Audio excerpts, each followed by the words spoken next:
Manure, dung, organic fertilization, green manure, liquid fertilizer. Yes, but which fertilizer should I use? I don't understand the difference because, look, they're all different. They do something different in the soil. I'll explain everything to you in a few minutes. Hello farmers, hope you're all well. Many of you are asking me for more details about fertilization to better understand which one to use, how to do it, and when to do it. So today let's do a nice big summary about all aspects of fertilization. Keep in mind that this video explains the theory. We won't use technical terms, so for sure the agronomists will have something to say about it. But the goal of this video is to get the concept across to you and explain how each individual fertilizer works and why it's needed for your soil.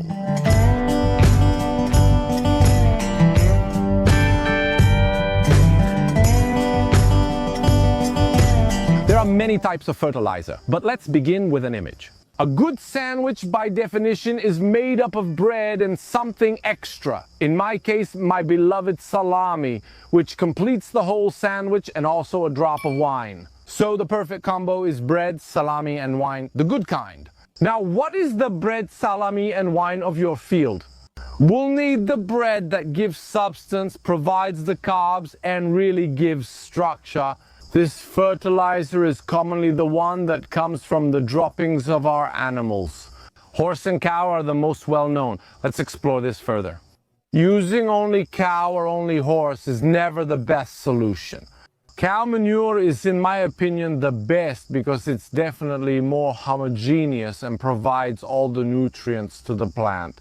Horse manure is much more refined, but it's slightly unbalanced. You can understand well that the best combination is when we mix cow and horse manure. So what can you do? Go get the manure. This one you see here could be an example, this pile.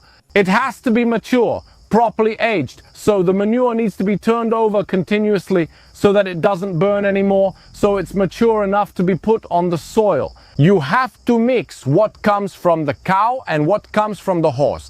And this fertilizer should be given to the soil. More or less, to give you an idea, you should create at least a 1 centimeter layer over the whole soil to fertilize it thoroughly. But you can understand well that this step is quite complex because it means we need to have the fertilizer. Mixing it while it matures still smells because it gives off at least a little odor. Once it's mixed, it should be sifted because there could be a number of insects inside that could cause problems for our soil.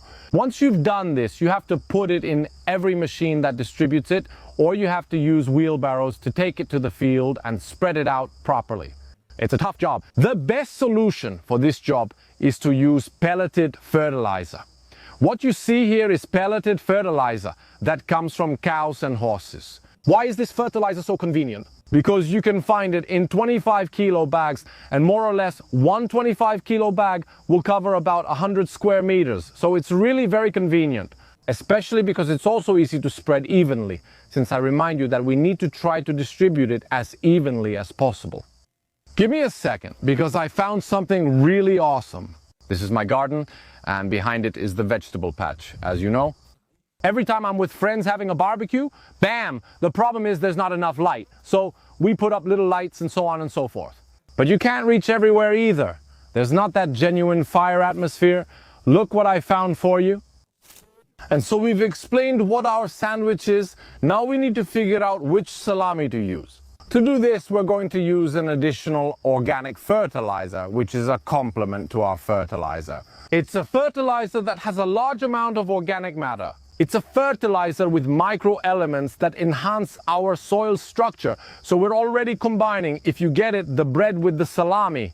Clearly someone might say, but I only eat the bread or I only eat the salami.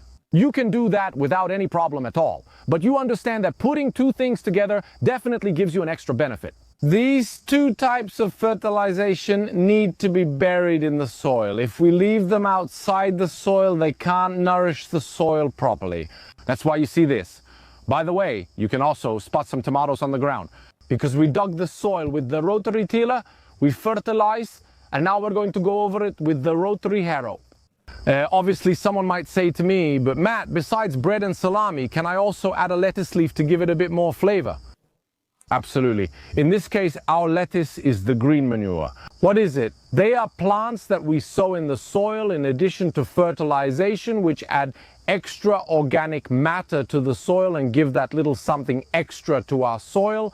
Perfect. But besides bread and salami with the lettuce, I would also like to have my drop of wine to, better digest my sandwich. What is our drop of wine? It's the liquid fertilizer. Liquid fertilizer is a fertilizer that we give to our plant.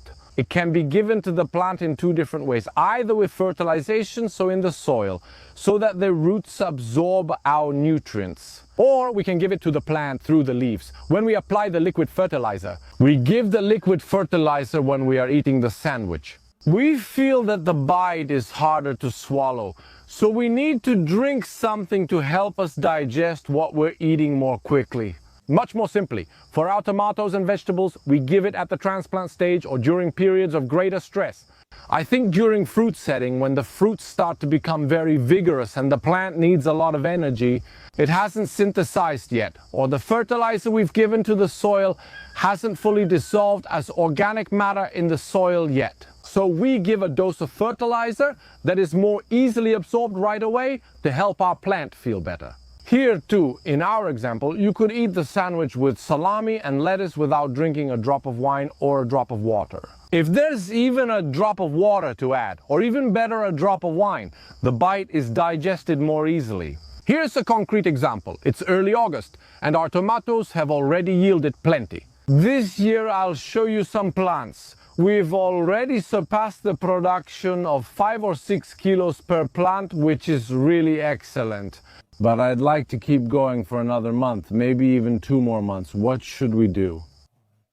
We need to give the plant that boost. So you see there are some flowers here. These flowers will be aborted if there aren't enough nutrients. When you take a shot, when you run a marathon, when you feel good with your body, the same thing applies to the tomato plant. In this case, starting from the idea we've said of bread and salami, lettuce leaf and a glass of wine, we need to give it liquid fertilizer. Generally, I would say you should do 1 or 2 fertilizations. So between manure and organic fertilizer per year for the soil. This way you never leave the soil uncovered and always allow it to be covered with nutrients. We make the adjustments, of course, with liquid fertilizer instead. Of course, down here in the description, I'll leave you a list of products you can use that are really excellent. I hope this video was helpful to you. I remind you that down here in the description, you can find everything, especially this fantastic lantern. Look, I really like them a lot because one of the things I love most is spending evenings with friends in the garden. It's truly a fantastic experience, and in the little garden I made, look, they really fit perfectly. I also hope that you understood exactly what fertilization is, how to do the fertilizations, why they are different, and how to mix the fertilizations together. All I have left to say is goodbye, farmer. See you in the next video. Bye, everyone.